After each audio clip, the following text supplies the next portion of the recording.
and welcome to this week's edition of What's So Funny, the show that talks about the funny with the people who make it happen.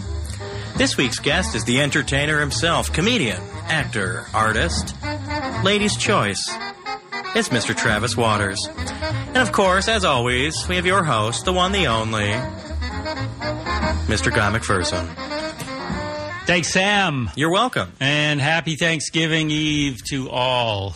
And to all. We've got a lot to be thankful for, guys, don't we? A lot to be thankful for. Yeah, what do you have to be thankful for? I guess you're thankful that you're here with us tonight. Almighty. I am. Of course I am. I'm very thankful. I'm thankful that you're here. Yes. Sam, what about you? You know, I'm thankful for the many years of friendship and camaraderie that this trio has brought me.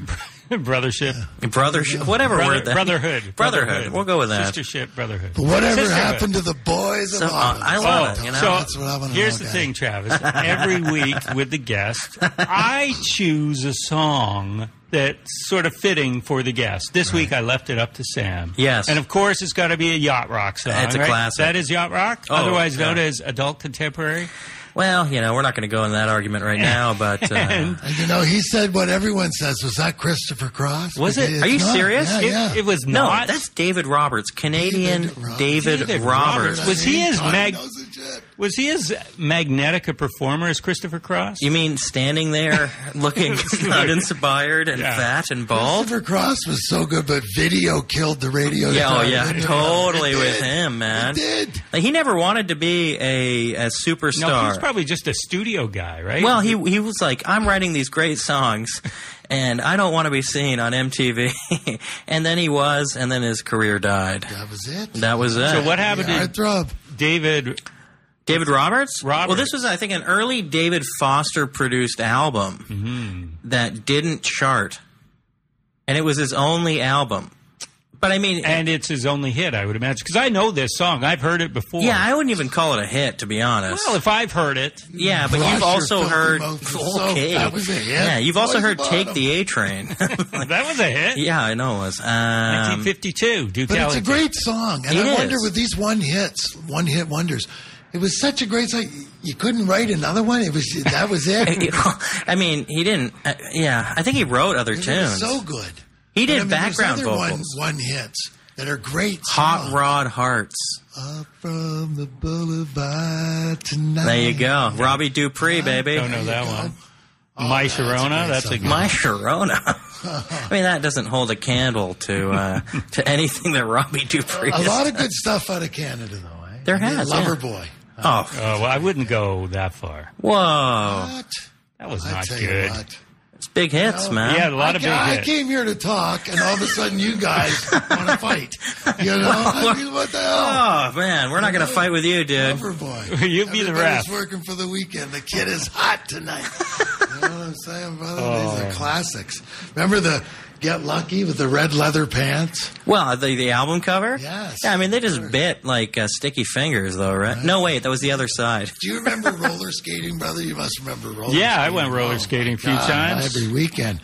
Shoot the duck and skate backwards and slow dance. Huh? This is what I want to get into with Travis Waters. Donkey Kong. Is first, I mean, we're going to talk about your stand-up and your acting and your art and your wrestling, but where did you grow up? Who were you as a kid? You know what? The Maritimes. Oh, yeah? So I'm no stranger to 30 below. You got to plug in the car. Where in the Maritimes? Scrape off the windshield. Fredericton, New Brunswick. I've spent a lot of time in Fredericton. Yeah, my in-laws live there. No kidding? Yeah. I'll be damned. It's nice a small place. World after all, Sam. That's right, it is. So what were you like as a kid? Were you a tough guy?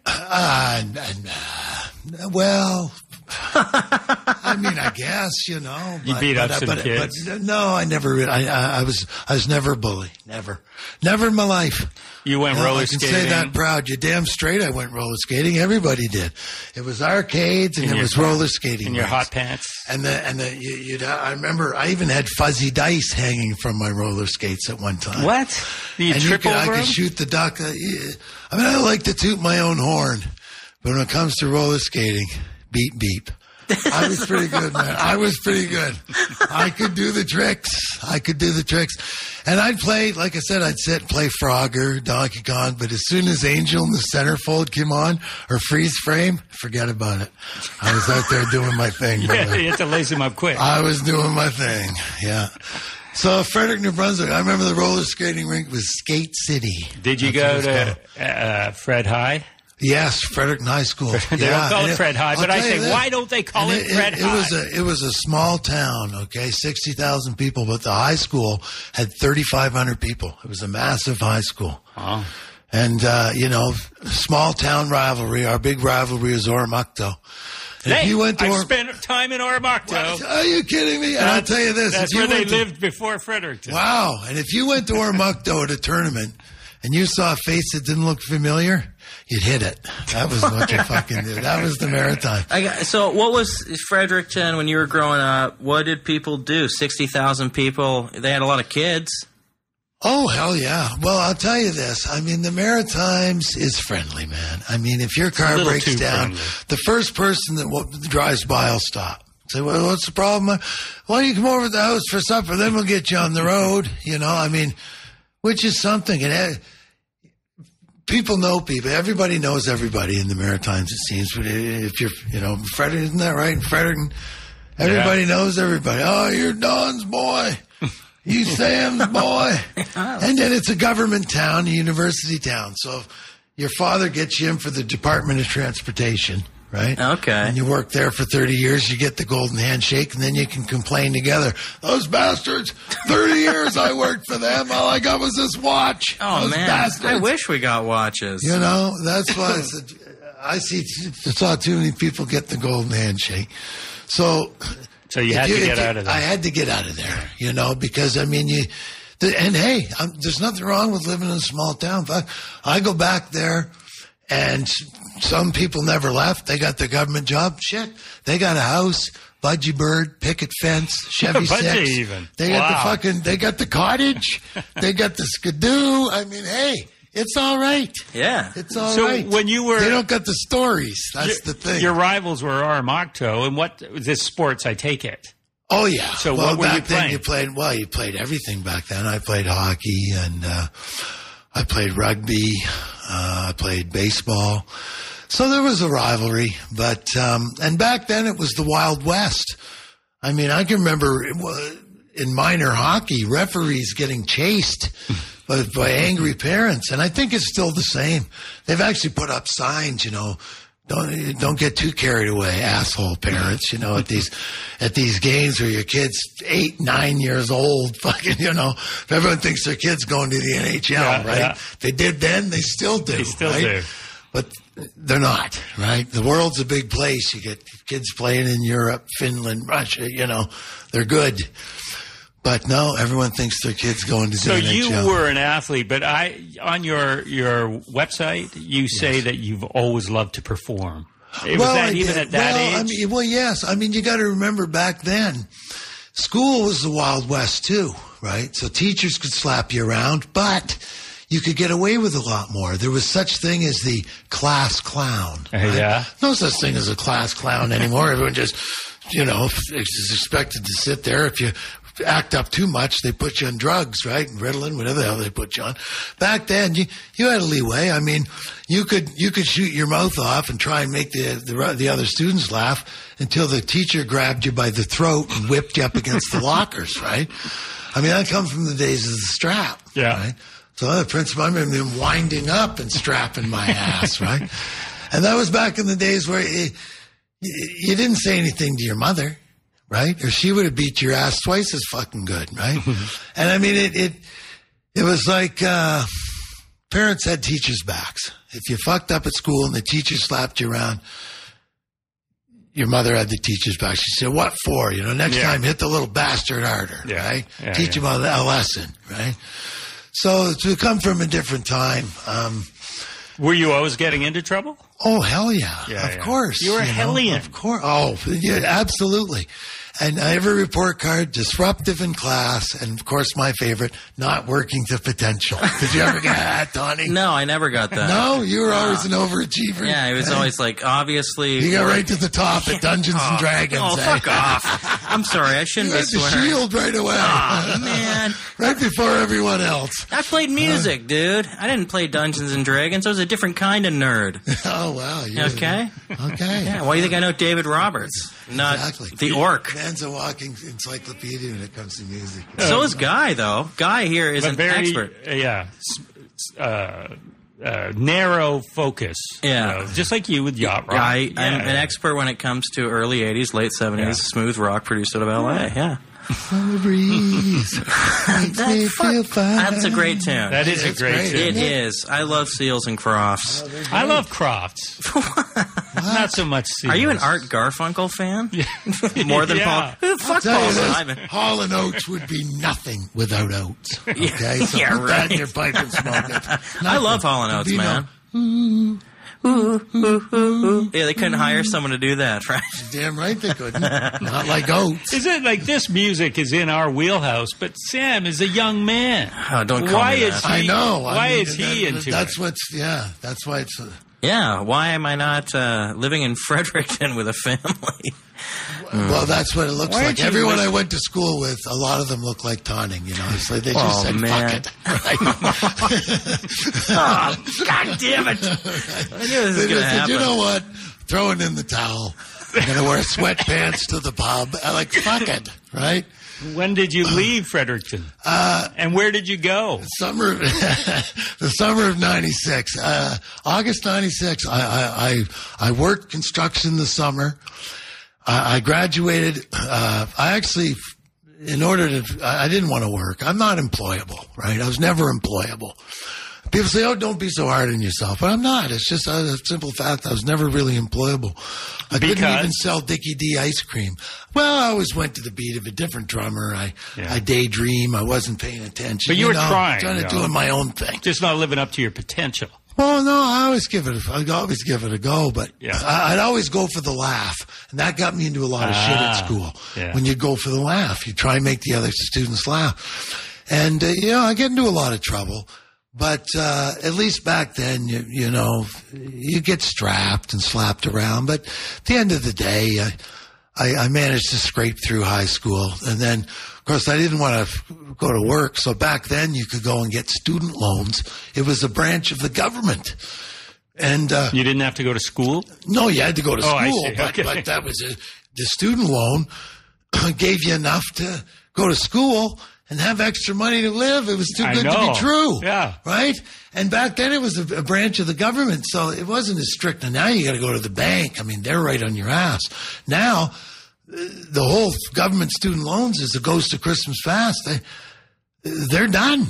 So a lot of people didn't pay them back. They were very lenient back then. Here, go to school. You got in the student loans if you could just say, I'm not fucking paying you back. And they had to suck it up. That's it. So I got government student loans when I went to college. Right. I went to college, Guy. Bartender college? Was it endorsed by Sally Struthers? No, it was endorsed by Sarah Lee. And but I'm on the hook. I can't declare bankruptcy and get off on it, Well, you know what? I've got what have I got? I've got 15 years on you. Yeah. You would never know it. Which is weird. I didn't know you looked. You think it was vice versa. But God, what the I'm taking a beating tonight. So what did you study in university or at college? Arts. Or wherever I got a Bachelor of Arts degree. So a liberal arts degree. So I got a major in sociology, study of human behavior, minor in psychology, and it was great. It gave me a good education. People say, well, what are you going to do with that? Well, nothing. It's an education. If you want a job, go to trade school, man. Yeah. Christ, I called the plumber. He showed up in a BMW.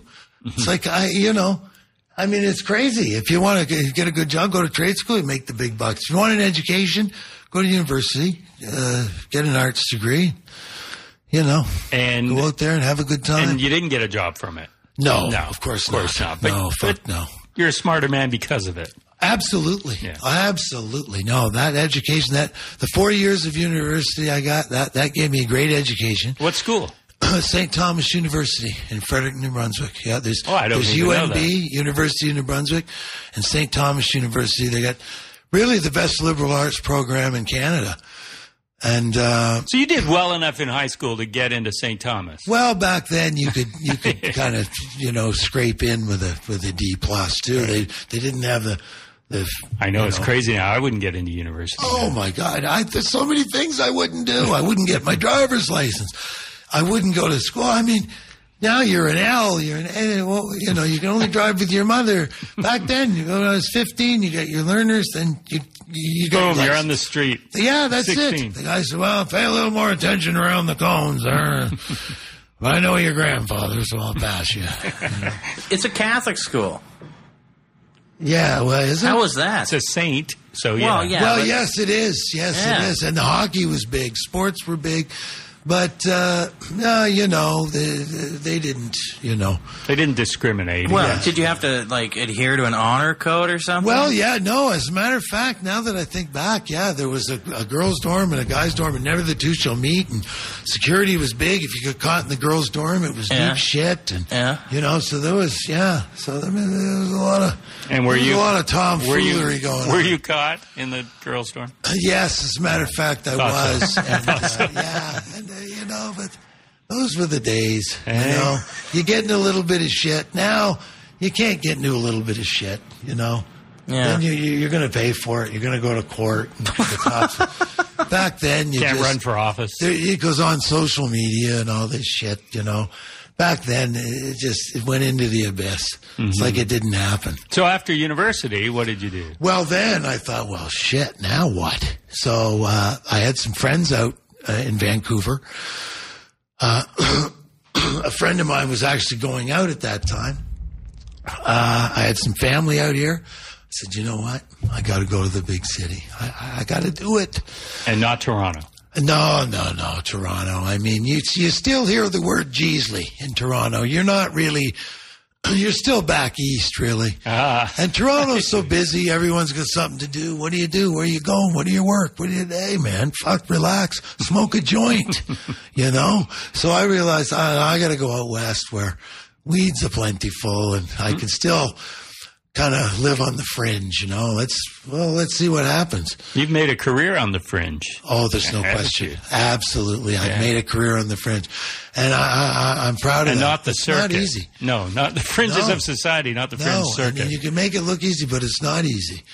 So, sometimes I think, boy, these people that, actually went and got jobs and got pensions and I am to think, nah, not really, because they couldn't write in their diary half the stuff I could.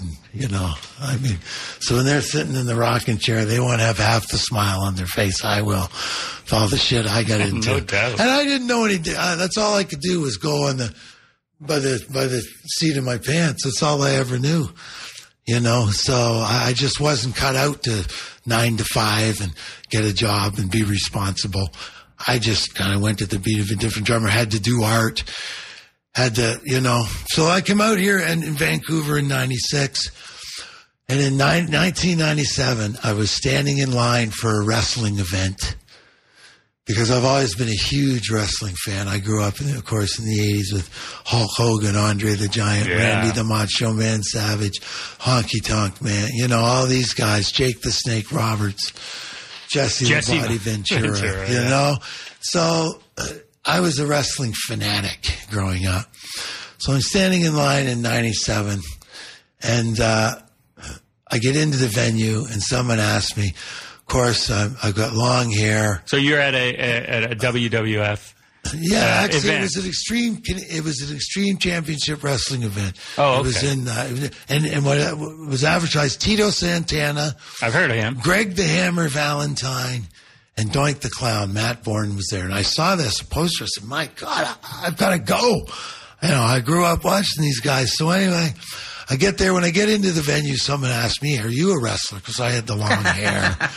And, of course, I was chemically enhanced. I was 26 years old, Enhanced? Well, back then it was the 90s. Everyone was doing some steroids. Oh, I see. Right? Okay, so you were always built bodybuilding. Oh, yeah. So I was. Yeah. I was always been a gym guy, from the 80s. Right. Zubaz pants, the 90s, you know what I'm saying? So they asked you. What you're wearing right now, you mean? You know what, brother? I never grew up. I'm Peter Pan. And you saw me come in with the flip-flops. I told you I would not go gentle into that good night. I got 2 seasons, shoes and flip-flop season. And I'm still not yet. Hanging on. I'm still hanging on. But they asked you, are you a wrestler? Yes, and I said no, but I said, actually, no, I'm not.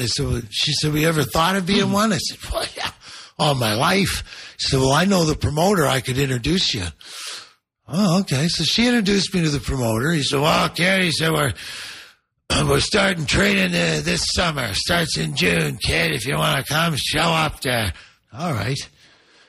So I didn't really know, I grew up watching it, I knew, was it choreographed? But this was still in the 90s, and kind of protecting the business was still a thing. So when I started wrestling training, they beat the shit out of you to see if you'd come back. That's what your wrestling training was.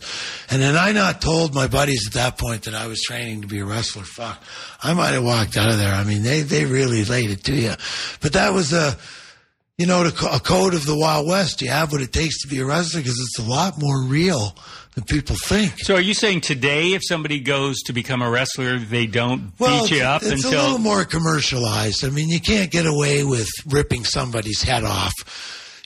Taking half the money up front, ripping their head off so they don't come back and say, well, sorry, there's no refunds, I mean, 20 years ago was a different time, There was fights outside of bars, and the cops didn't show up. If the cops did show up, they said, "Oh, don't be such a stupid drunk." This is 25 years ago. Times have changed. They have. Hey, we got to do something. We got to do something. You got to do something. So. Any one of your personas you care to be. All right, man. Well, this is the man with the plan and the golden tan, the voice of the lady's choice. And you're listening to What's So Funny on CFRO 100.5 FM, Vancouver Co-op Radio. Yeah, brother. That was perfect. Finally, we got I'm like Krusty the Clown over here. Yeah, you'll nail it. Wow, so that's great. So this training was in Vancouver? Yes, yeah, it was in Surrey, actually. And I mean, wrestling's a carny thing. So I show up, there's a 300-pound bleach blonde. There's a midget. I'm like, man, I think I'm onto something here. It's like, and it's 14 teeth and an IQ of 50. I mean, I can fit in anywhere. I can go to the mayor's function. But I always felt more comfortable in seedy places. You know what I'm saying? Side show, yeah. I did. I always felt more comfortable in seedy places, seedy strip clubs, seedy this, seedy pubs, everything, And wrestling, it just fit. All of a sudden, you took to it is right my away. Kind of duck to water. Yeah, but you must have been. If they're beating you up, they're not breaking anything or no serious right? injuries. Just to the point, they just make sure you're really, really sore. Like, oh my God! Right. And then, but eventually you toughen up. And I guess there's a method to their madness, because wrestling's a lot more real than people think. And I can remember even in the late '90s, the boys would fight their way out of bars for some drunk that said, "Oh, you mean that fake shit?" Oh, yeah? Ka-bang, bang, boom. We'll see how fake that is. And that was the thing of the past. Now, not so much. Sam was telling me he could take you. Oh, what? No. Oh, Guy, you're supposed to not reveal secret conversations. Honest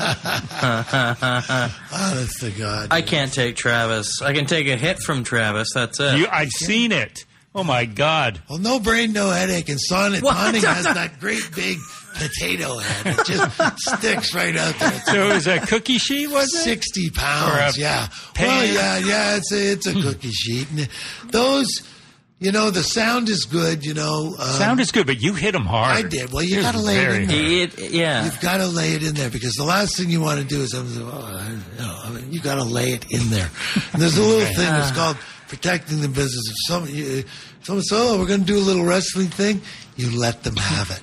Like, remember in Rocky 3, Hulk Hogan put like 3 people in the hospital, including Stallone, maybe even a handful of people. Saying, we're going to do a little wrestling thing. Well, you're going to get your ass kicked. You know, do you mean in the movie or outside? In the movie. Oh, okay. No, but it was real. I remember he kicked the shit out of people. I think it was Hulk Hogan who put Belzer, Richard Belzer, choked him unconscious. Yeah, because Belzer was going, this is fake, and well, that's it. Right. And I remember Dr. D. David Schultz slapping John Stossel.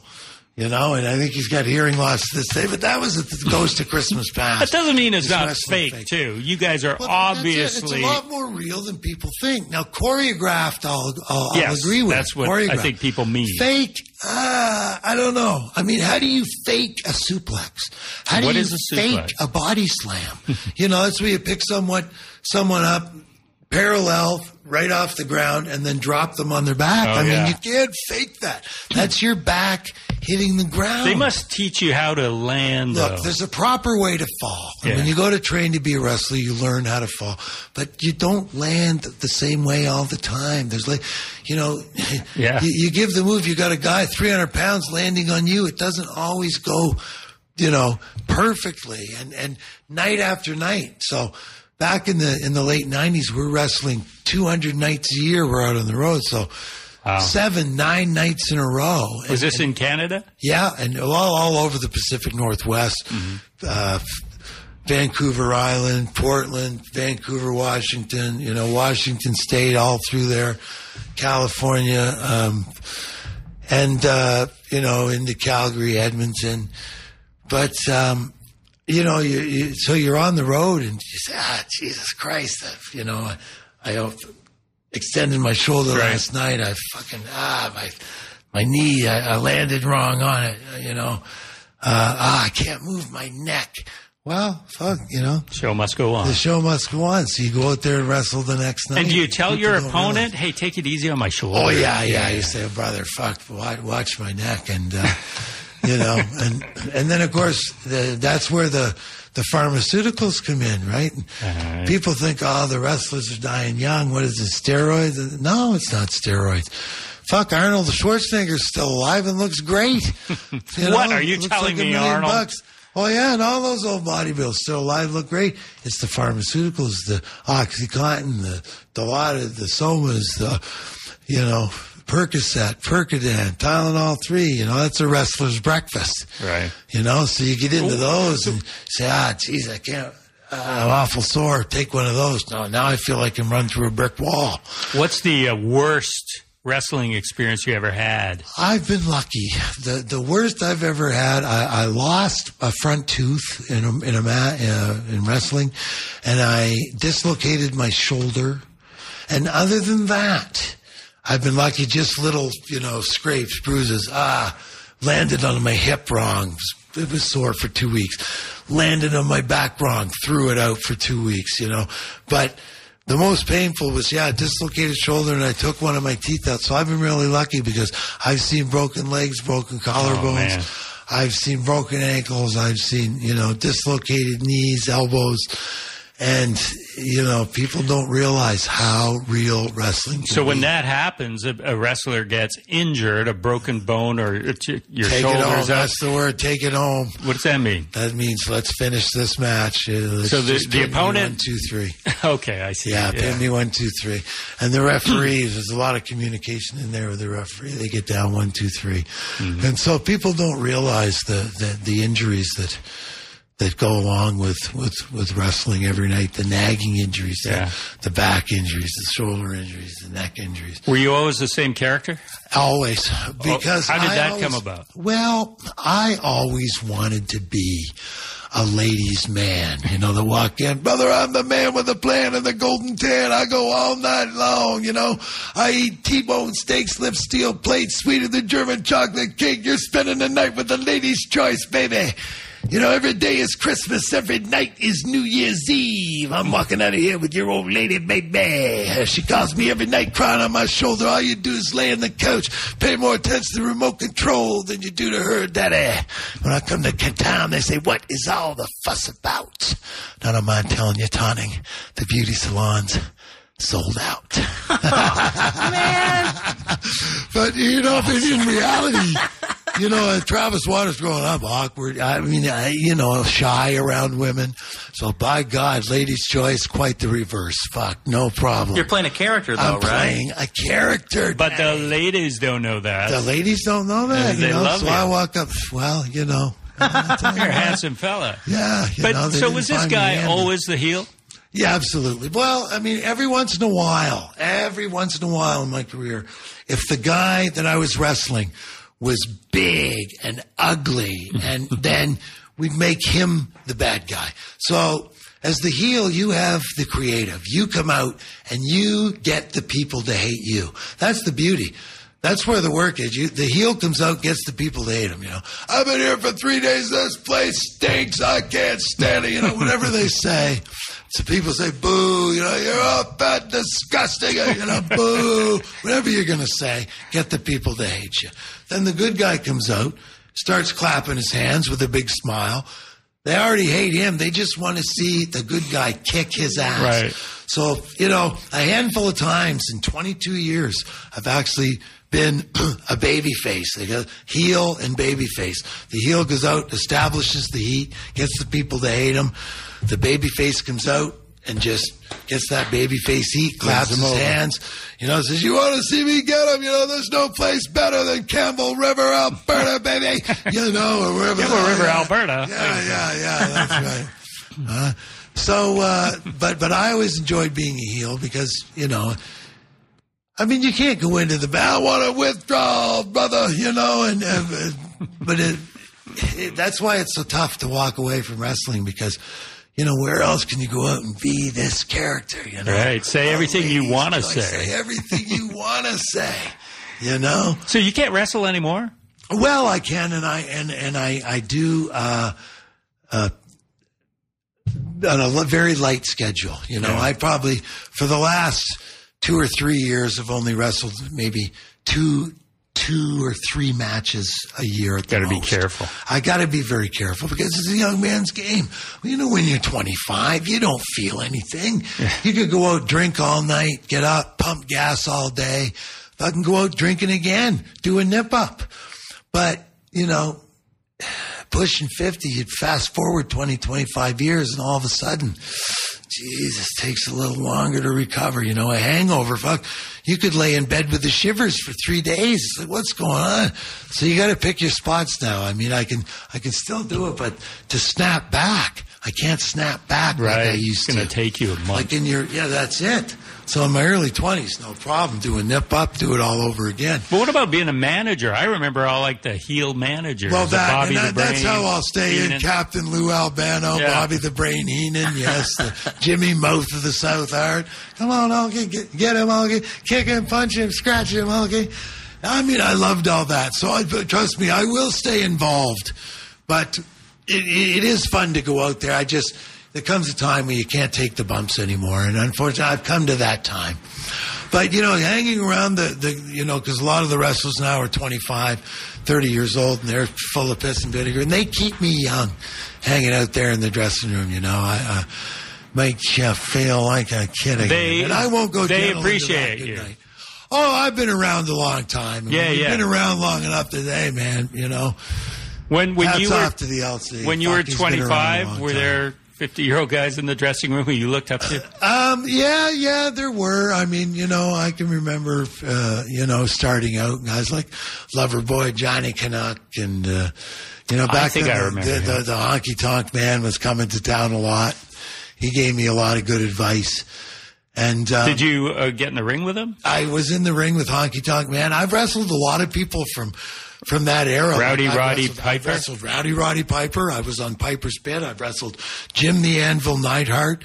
I've wrestled the Bushwhackers, Superfly Jimmy Snuka. Oh, yeah. King Kong Bundy. Oh, he was huge. Oh, my God, yeah. Well, he gave me the avalanche. And he didn't want the 3 count. It was actually a 5 count, you know. So, I mean, that guy was 425 pounds at the time. Oh, fuck. I mean, well, no, surprisingly smelled pretty good for a guy 425 pounds. Can you believe it? But, yeah, guys like that. And I mean, Who else? There's a list of, look at those guys. Bundy, gone. Piper, gone. Jim the Anvil Neidhart, gone. Snooka, gone. Every one of those names, one of the boys, every one of those names I just said are gone.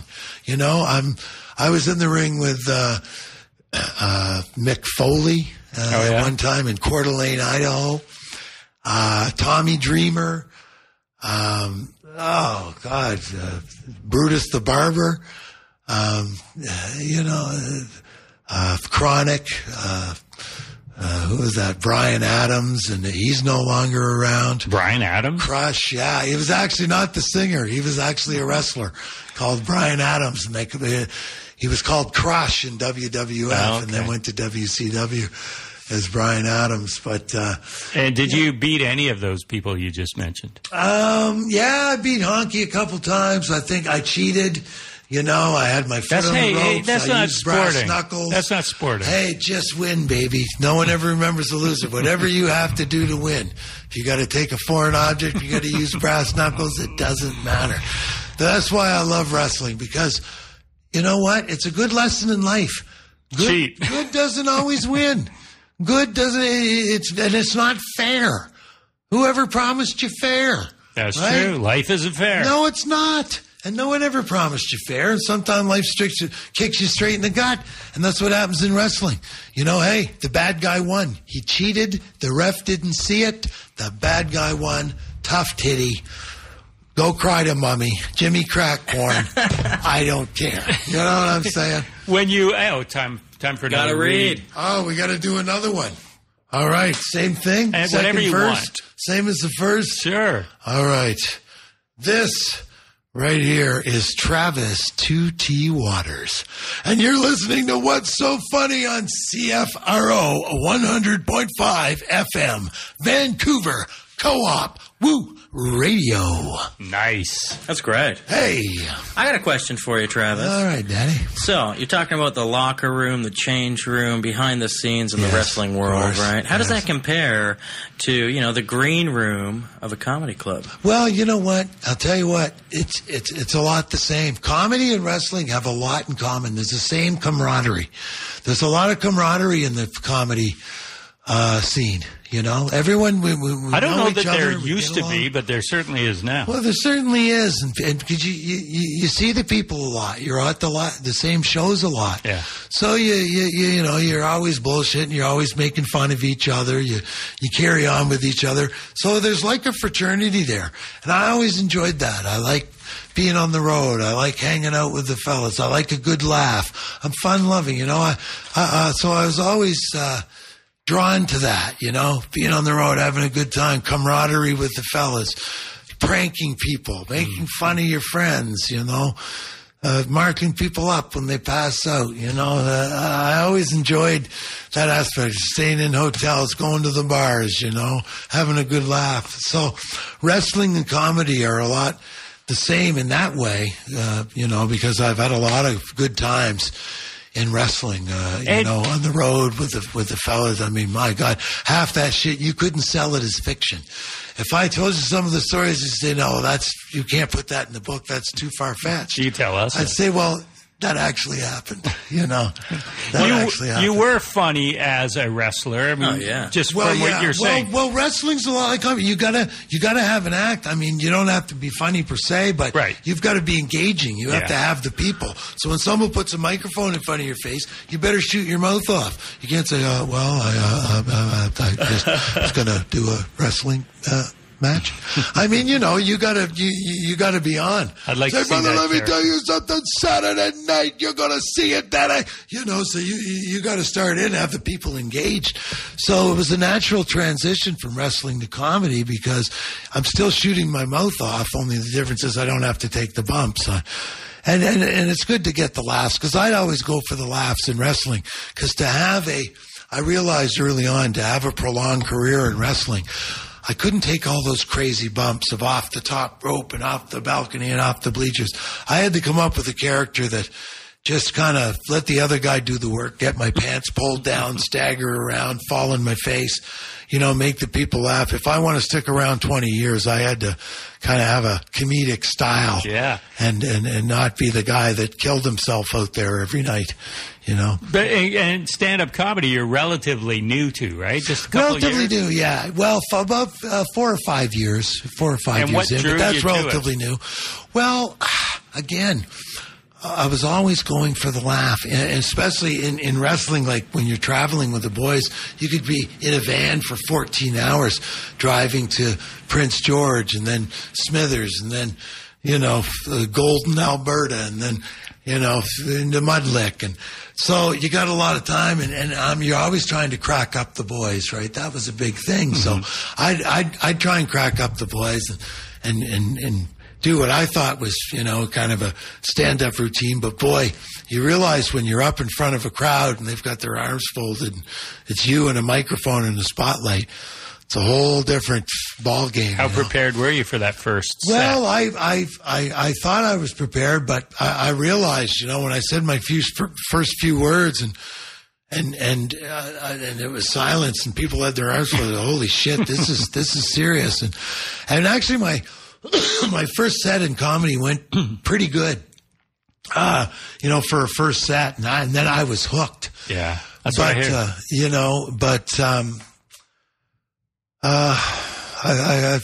That it happens. I don't know if it's the concussions, is it the weed, but I get off on a tangent and I think, that's good. What on earth was I just fucking talking about? It's like, even you weren't paying attention. Every stand-up, whether it's just a little bit or a lot, has a persona that isn't 100% them off stage. Now, is your persona on stage completely? It's big. Yeah, it's what? It's big. It's big. People so say, "Wow, you're big up there," and you project yourself. I said, "Well, wrestling taught me that, right? Because you gotta."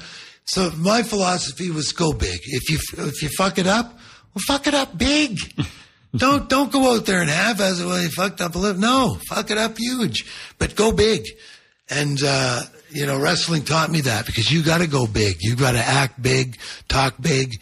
Because people paid money to see you. You're going to say, well, I'm really no different than you or anybody else. I had a barbecue this afternoon, and you got to be really good to get away with that. If you're a wrestler, right? If you want to have that, you got to be. If you're going to be a wrestler that doesn't speak or have a persona, then you are huge. You're bigger than everyone else. You're 7 feet tall, 400 pounds, or you're so ugly that you can just pretend you're from parts unknown. And as a kid, I always loved that. From parts unknown, the missing link. And I always thought, it's parts unknown. Nobody knows where he's from. I mean, because wrestling had me as a kid. I'm like, wow, this is insane. I mean, I bought it hook, line, and sinker. But in comedy, if you go up, Guy, you've seen this a million times, right? A performer on stage, it's a weekend show, and it's, say, the guest spot, and they're relatively meek in stature, right? Yeah. And how they present themselves. The material's got to be killer. The material has got to be killer, right? Yes. And a way you can, you don't start off with killer material. it takes. So you better, if you can have that persona, it's like, wow, you got the in. Helps, yeah. And are you talking about wrestling a lot in your? Well, I mean, some. I'll comment on this in a second. Yeah, I do bring some wrestling into it, but I act like a wrestler up there, and I talk like a wrestler, because that's what I know. Mm-hmm. So, and I project myself up there and really make fun of myself, which is, an easy target. No, but I really enjoy it, There's there's a certain, if you were to go up there, Travis, and not talk about wrestling, people would be like, why the fuck isn't he talking about wrestling? Well, we know you're a wrestler, even if you don't mention it. That's true. And, it's funny. When I first started out, I didn't mention it. Because, I'm doing comedy here, and and I remember Sam Easton was working at Yuck Yucks and running the program, and he was a mentor and mentoring people. And he was a really big help to me. And he called me into the office one day, and he said, you're out there, and I see what you're trying to do, and you've created this character, and you're projecting yourself. He said, but you're not telling us who you are. He said, tell us who you are through your comedy, And then that was great advice. He said, weren't you a wrestler? I said, yeah. He said, well, let us know that through your comedy. Mm-hmm. I said, all right. So I wrote my stuff and projected myself. So he was a really big help to me, too. Sam White Cheddar Easton. That's it, White Cheddar. He told us who he was. Better. Yeah, chickadee cheddar. Yeah. He was a great guy, and he's in Toronto. Toronto, isn't he? I think he might even be south of that.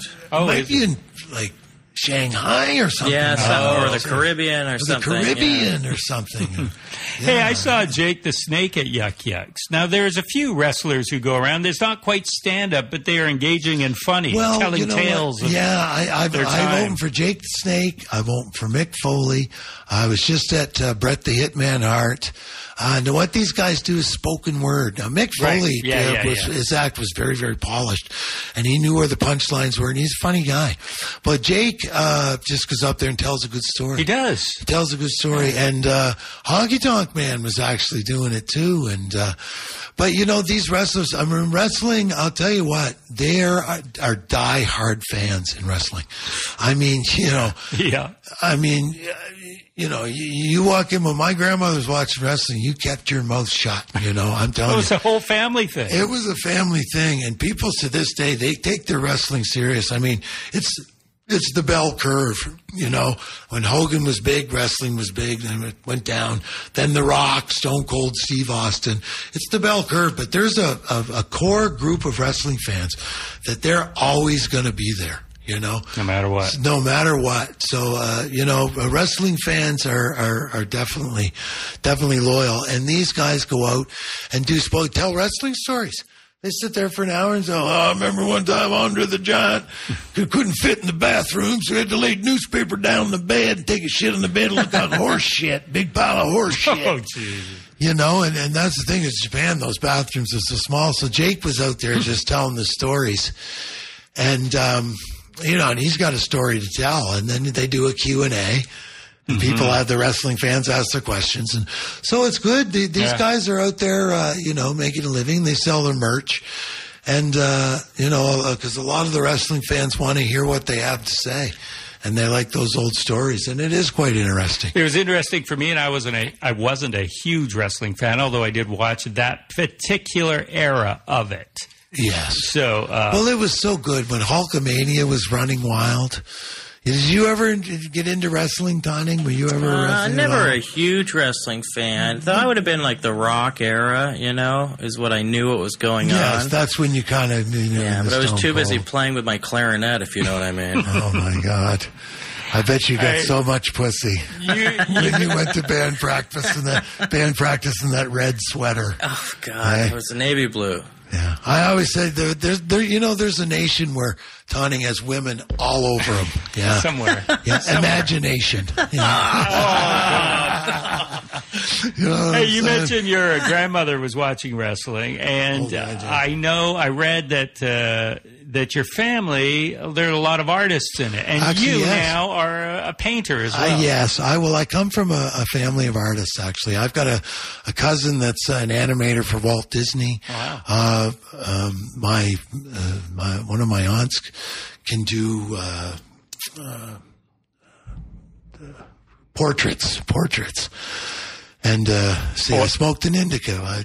Normally I'd smoke a sativa for a radio or indica this time. So I've had a couple of brain farts so far, but nothing too major. But I've got an aunt that can paint a portrait, and it looks like a photograph. And my grandmother can still paint. She's 101. Wow. 101 years old, my grandmother, back east in Fredericton. You want to know the most impressive part about it? She's fat. I swear to God. She's Really? 101 years old. Wow. And she's fat. You don't see that. That's When great. she turned 100, I went back, of course, for her party. And I Googled fat 100-year-olds. 100-year-olds that are fat. I worded it every which way. Yeah. Nothing. Nothing. Nothing. I swear to Wow. God, nothing. And I said, oh, my God, Grandma, I think you're the only one. Can you introduce me to her? Well, absolutely. And I swear, because she still goes to cards every night. And when you drop her off at the Legion, she's walking in. She has a walker. Wow. And she's walking in and it looks like the A&W root beer. Great, her ass is 4 feet wide. She's 101. And I mean, my father said, well, I'm going to go out and order, get a pizza, Mom. She said, well, get me a donair. I mean, how many 101-year-olds are eating donair? I don't even know what a Mostly proper it's donair tea and is. toast. At that age, you're a bag of bones eating tea and toast. That's right. No, Wow. my grandmother. So you didn't know that you had this artistic ability in you. No, not really. I mean, I doodled in class, and I course you fiddled did. with art, and I could Yeah. draw, and I'd draw caricatures of people rather than pay attention in class and then borrow notes and stuff. So I was always artistic that way. Right. But I really got into it about 15 years ago. Oils? Oils. I became such a fan of big art. I've always been a big fan of large artwork, 4 feet by 3 feet. So I thought, well, I saw my family, and so I started to experiment with oil paints and doing it with the spatula and even paintbrushes. And after a while, you know, then it became something I had to do. You know, it's funny. Like, You have the space for it? I do. I had an art studio for 10 years, not too far from here. Actually, it was on just off of Hastings on Powell Street, and right in the bowels of East Vancouver, the last of the affordable space. And then 10 years ago, I started, and then I saw the area get more gentrified. And then all of a sudden, there's a barber shop across the street with the designer rim glasses and the tattoos and the the man cave, the millennial haircut, and there's an architect across the street, and all of it. Go one block is a fancy restaurant, $5,000 handbags. Holy shit! So it really got gentrified. So then I've got an outbuilding on my own property, and I turned that into my art studio. Wow. So art became something that all of a sudden I had to do. It's like writers have to write. The painters, the artists have to paint. So if I get an idea in my head and I can't sleep, I have to paint. Is it abstract? Oh, well, I do some abstract. I do, portraits. I do landscapes. Wow.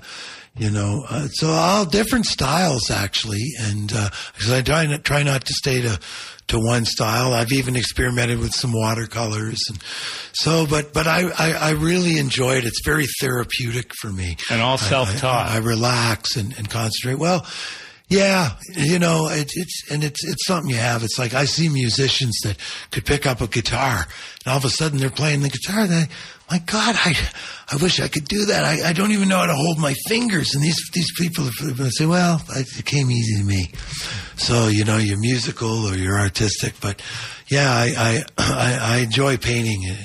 It's therapeutic for me. It's a lot more so than steel chairs over the head or A little more. Brass knuckles in the forehead. But I enjoy that, too, especially when taunting's involved. Hey, and it's me hitting him.